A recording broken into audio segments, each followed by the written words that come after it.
নাম জুলেখা, বয়স 17। জন্মের পর থেকে মুখে কালো লোম আর কালো দাগের পাশাপাশি শরীরের বিভিন্ন জায়গায় আছে এমন দাগ। বাবা নজরুল ইসলাম একজন রাজমিস্ত্রির হেল্পার।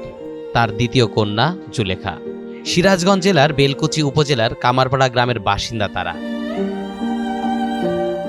ছোটবেলা থেকে কিছুটা স্বাভাবিক ছিল জুলেখা, কিন্তু বয়স বাড়ার সাথে সাথে অস্বাভাবিক লোম গজাতে থাকে তার মুখে ও শরীরে, যা দেখে ভয় পায় এলাকার শিশু কিশোর ও সহপাঠীরা।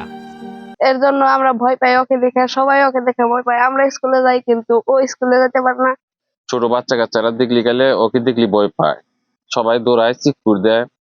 তাহলে ওকে তো বাড়ির ভিতরে রাখে, যদি ওর কোনো ব্যবস্থা সরকার নিত বা ওর কোনো চিকিৎসা বা কোনো সহযোগিতা করতো, তাহলে আমাদের এলাকাবাসীর জন্য অনেক ভালো হতো। ওর বাবা তো খুব গরিব মানুষ, রাজমিস্ত্রি যোগালের কাজ করে।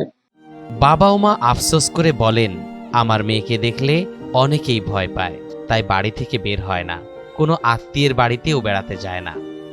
বান্ডেল থাকলে প্রতি সেনমানিতে টাকা বাঁচবে। বিকাশ সেনমানি বান্ডেল কিনে জিতুন প্রতি লেনদেনে।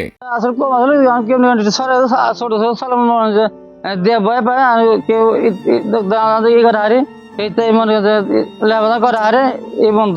আমার মেয়েটা আমি সরকারের জটিল হইবে একটু জায়গা পাইলাম না, আমি টেহার অভাবে আমি কোনোদিন কোনো একটা ডাক্তার আমি দেখাতে পারিব।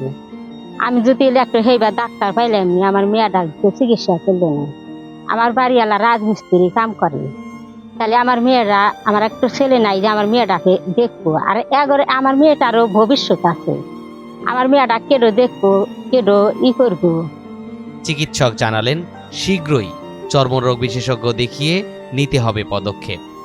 এটা একটা চর্মরোগ বিশেষজ্ঞ ডাক্তারকে দেখানো প্রয়োজন।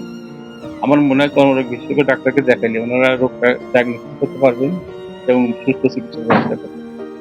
কিন্তু দারিদ্র্যে জর্জরিত বাবার সামর্থ্য কোথায়? তার বাবা মা কিন্তু ভালো কোনো চিকিৎসা করাতে পারে নাই। এই 5 বছর আগে একদিন তাকে নাটোর একটা ডাক্তার দেখেছিল, তারপর আর কখনো তারা মানে তাকে নিয়ে কোনো চিকিৎসার ব্যাপারে আসলে আর্থিকভাবে এগোতে পারে নাই। আমরা চাই সরকারিভাবে এই জুলেখার সম্পূর্ণ চিকিৎসার দায়িত্ব নিক, জুলেখা সুস্থ স্বাভাবিক হয়ে ফিরে আসুক, আর 10টা সন্তানের মতো যেন সেও খেলাধুলা করতে পারে, স্বাভাবিক জীবনে চলাফেরা করতে পারে।